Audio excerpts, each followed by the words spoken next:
Bienvenue dans le podcast des audacieux normands par la Caisse d'épargne Normandie. Notre objectif est simple, vous inspirer, vous donner envie d'entreprendre, bref, d'être audacieux. Nous partons à la rencontre des Normandes et Normands aux parcours incroyables pour faire découvrir leur passion. Et aujourd'hui, je reçois Marion Brodel, créatrice de l'Ortillerie, la fabrique à nature. Allez go!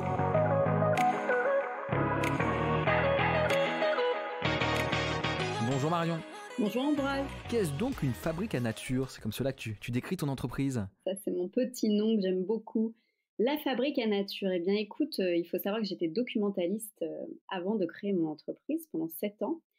Et puis, j'ai eu en fait l'idée de transmettre tout mon mode de vie. C'est parti comme ça au départ, puisque je suis dans un mode de vie plutôt orienté zéro déchet et j'avais envie de changer de travail, de changer de domaine et de créer mon métier de A à Z. Donc cette petite fabrique à nature, en fait, elle permet justement de faciliter le passage vers la transition écologique, puisque je suis maintenant facilitatrice en transition écologique. Alors on sent que cet investissement, c'est pas un effet de mode pour toi, tu n'as pas attendu que ça fasse la une des journaux, mais comment as-tu cultivé cet intérêt? Comment il est arrivé cet intérêt pour la nature, pour le respect de la planète? Alors depuis toute petite, je fais de l'équitation, donc j'ai toujours un rapport proche des animaux et de la nature. Voilà, moi ça me fait pas peur de mettre les mains dans le crottin, d'avoir les ongles sales, etc. Mais c'est vraiment quand on a déménagé dans la maison où on est actuellement, donc en campagne, il y a 10 ans maintenant. Et mon mari, lui, avait toujours été initié au potager, moi pas du tout. Et c'est l'arrivée des enfants, en fait, qui m'a vraiment donné envie de faire pousser aussi les légumes, de faire attention vraiment à ce qu'on mettait dans notre potager pour qu'il n'y ait pas du tout de pesticides. De toute façon, on n'avait jamais traité. Et puis, avec la fameuse arrivée des enfants, justement, il y a eu aussi la poubelle qui déborde, la fameuse quand on a les couches, les cotons jetables, tout ce qu'on a pour s'occuper d'eux, en fait, qui remplit les poubelles à une vitesse grand V. Et je me suis dit qu'en fait, ce n'était pas possible. J'ai vraiment pris conscience d'à quel point on était une société de j'achète, je jette, et qu'il y avait plein de produits qui duraient à peine 10 secondes, qu'on les avait déjà relégués à la poubelle. Donc c'est vraiment ça qui a enclenché, moi, ma prise de conscience. Et ensuite, ça s'est fait petit à petit sur plein de sujets. En fait, le premier sujet, ça a été de réduire les déchets. Donc, on est passé aux couches lavables. J'ai fabriqué des cotons lavables aussi.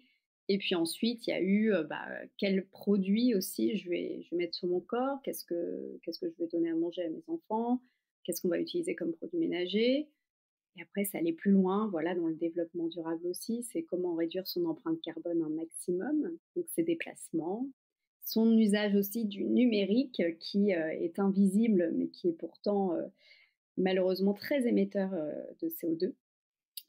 Et voilà, la démarche est toujours en cours, mais j'ai vraiment eu l'envie en fait de transmettre après toutes mes connaissances et toutes mes techniques aussi d'animation et de sensibilisation avec l'ortillerie. Alors il y a ton entreprise, l'Ortillerie, on l'a entendu, mais il y a aussi ton podcast.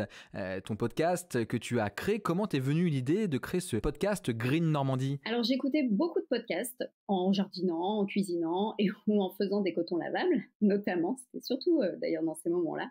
Donc j'écoutais des podcasts comme Le Gratin, qui est Pauline Léniaud en fait, qui est une entrepreneuse aussi, qui aide les entrepreneurs à se développer avec des sujets très intéressants. Il y avait aussi On s'aime fort, qui est un podcast sur le jardinage qui est aussi très intéressant.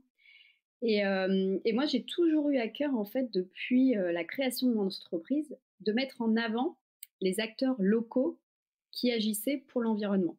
Donc au départ, j'avais créé une petite rubrique portrait zéro déchet. Donc je partais à leur rencontre, je prenais des photos et je faisais un petit article sur mon blog pour les présenter. Et comme j'écoutais beaucoup de podcasts, j'aimais beaucoup ce format-là. Et je me suis dit que ça pouvait être aussi une bonne idée, pourquoi pas, de lancer un podcast pour mettre en avant ces acteurs locaux environnementaux. Et voilà comment m'est venue l'idée en fait de créer moi-même mon propre podcast. Alors je n'avais aucune connaissance en montage audio, matériel, etc. Et c'est justement en fait avec les vidéos YouTube de Pauline Léniaud qui a créé donc Le Gratin, qui s'appelle maintenant le podcast d'ailleurs, où elle explique tout le matériel qu'elle utilise, comment créer son podcast, quel site utiliser, etc. que je me suis lancée. Oui, donc une difficulté technique. Est-ce que justement, c'était ta principale difficulté lorsque tu as voulu te lancer dans ton podcast, le matériel, la technique, la maîtrise? Exactement, c'était vraiment le frein parce que l'envie est là, mais c'est bien mignon quand on te dit: «Bon, bah, allez, on crée le podcast». Bon, bah, par quoi on commence? J'ai pas envie d'enregistrer avec, mon téléphone, parce que la qualité du son, j'avais envie d'avoir quand même quelque chose, d'assez qualitatif et puis il y a aussi, bon, le budget, voilà, quand on veut investir dans du bon matériel, ça coûte assez cher. Alors moi, comme je suis, dans une mouvance, de développement durable, en fait, j'ai acheté, tout mon matériel d'occasion. Ça, j'ai eu de la chance, j'ai tout trouvé d'occasion. Tu as parlé donc des vidéos que tu as suivies d'une podcasteuse. Ça a pris beaucoup de temps justement de regarder ces vidéos, de se former, d'être prête pour faire tes propres épisodes.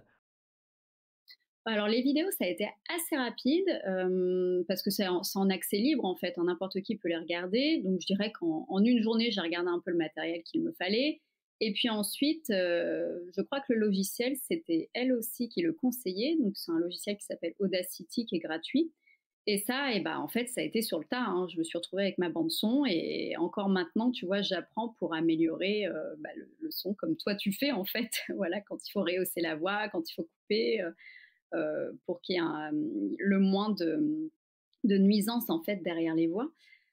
Donc ça, c'est vraiment avec beaucoup de tutos en fait, hein. Voilà, Internet est quand même fabuleux pour ça, c'est que dès que tu as une question, en fait, tu la tapes et tu arrives à avoir plein de tutoriels pour t'orienter et avoir la réponse derrière. Alors les compétences, c'est bien d'un côté, mais il y a aussi le temps disponible pour le faire. Ça prend combien de temps un podcast, par exemple, par épisode pour toi? Alors, il y a environ déjà 1 heure de préparation, que je sache, voilà, déjà de recherche, qui j'ai envie d'aller interviewer, puisque c'est aussi ça. Alors, des fois, il y a des demandes aussi. Ça m'est arrivé que ce soit des personnes qui viennent vers moi pour me demander de les interviewer. Mais souvent, c'est moi qui vais démarcher. Donc, il y a cette question de qui vais-je interviewer.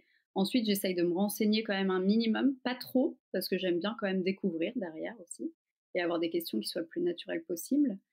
Et après, il y a le déplacement, puisque moi, souvent, je l'ai fait de vive voix. Voilà, on se rencontre, comme ça, je peux aussi faire des photos. J'aime beaucoup les photos. Et puis, le plus gros, donc on a 1 heure environ d'enregistrement, mais le plus gros, c'est quand je rentre chez moi et qu'il faut faire le montage. Et le montage, j'en ai pour quasiment 2 heures. 2 heures en comptant après la mise en ligne, puisque je suis sur une plateforme qui s'appelle Ocha.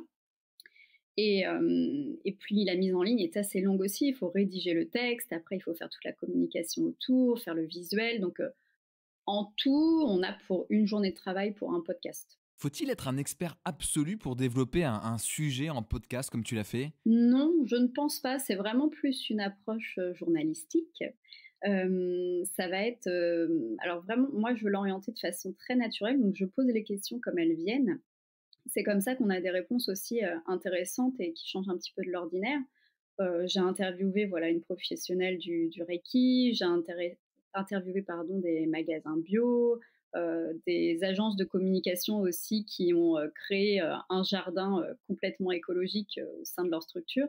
Donc il y a plein de thématiques différentes et moi je ne maîtrise pas du tout tous les sujets, mais en fait c'est les personnes que j'interviewe qui vont m'apporter toutes ces informations et c'est ce qui est très enrichissant aussi. Alors, ce podcast, il faut savoir qu'il est bénévole, donc je ne gagne pas d'argent avec. Alors, je ne gagne pas d'argent. J'ai gagné une fois de l'argent quand on m'a demandé en fait d'interviewer une personne. Mais sinon, eh bien, comment je le finance? J'ai créé une plateforme que tu connais peut-être d'ailleurs, qui s'appelle la plateforme Tipeee, T-I-P-E-E-E, qui est une plateforme de dons. Les personnes qui font un don sur la plateforme Tipeee, en fait, vont pouvoir aider le podcast à se développer. Et d'ailleurs, j'ai une personne qui, tous les mois, en fait, verse la somme d'investissement qu'il faut pour que mon podcast reste en ligne sur la plateforme Ocha. Donc ça, c'est vraiment un point en moins. Et ensuite, eh bien, et donc, s'il ne m'apporte pas, pour l'instant en tout cas, une valeur financière, il m'apporte de la visibilité. J'ai eu des opportunités qui se sont présentées et notamment, en fait, on m'a appelé pour faire des chroniques à la télévision pour l'émission C'est Jamy. Donc, j'ai eu la possibilité de faire 6 chroniques sur l'émission C'est Jamy. Et c'était justement parce que j'avais interviewé une personne donc, qui a une épicerie bio qui, en fait, était avant journaliste télévisée. Alors, le vrai nom, ça doit être JRI, je crois. Et c'est cette personne-là, en fait, qui a transmis mes coordonnées à la production télévisée. Donc ça, c'était complètement inattendu. Et c'est vraiment grâce au podcast. Donc même s'il n'a pas cet apport financier, en fait, il a une autre orientation qui est de m'apporter de la visibilité. Et ça, c'est toujours moi à prendre. Oui, donc des rebondissements intéressants, des rebondissements qui sont que grâce à ton travail en quelque sorte, parce que tu es active, parce que tu es en pleine capacité de les accueillir, ces opportunités. C'est top. On va passer à la dernière question, au point conseil. Quel conseil tu donnerais à une personne qui souhaite lancer son podcast ? Ce serait quoi la bonne première étape ? La bonne première étape, ce serait de ne pas hésiter, de se lancer déjà, de ne pas se mettre de frein et d'acheter un bon matériel, puisque je pense vraiment que sans une qualité de son, c'est plus difficile quand même d'arriver à développer son podcast et de se diriger aussi vers des personnes d'interviewer en fait peut-être dans un premier temps des personnes qui ont un bon réseau et qui vont pouvoir aussi diffuser de leur côté en fait l'enregistrement ensuite du podcast. Ça c'est important, c'est pas forcément ce que je fais, moi je m'oriente plutôt vers des petites entreprises ou des petits entrepreneurs, mais si j'avais la volonté de le développer à plus grande échelle, je pense que je prendrais cette technique-là. Merci Marion pour ton temps, pour tes retours d'expérience, pour tes conseils. On va pas hésiter à aller écouter ton podcast. Peut-être d'ailleurs tu peux nous dire comment aller l'écouter ? Oui, tout à fait. D'ailleurs, je n'ai même pas donné le nom de mon podcast. C'est dire à quel point je fais sa promotion. Donc, il s'appelle Green Normandie, Normandie IE.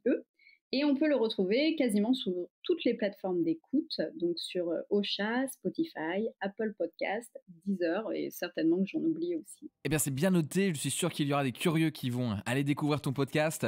La Caisse d'épargne Normandie est très fière d'accompagner des clients engagés comme toi, Marion, sache-le. Et on se dit du coup à très très vite. À bientôt.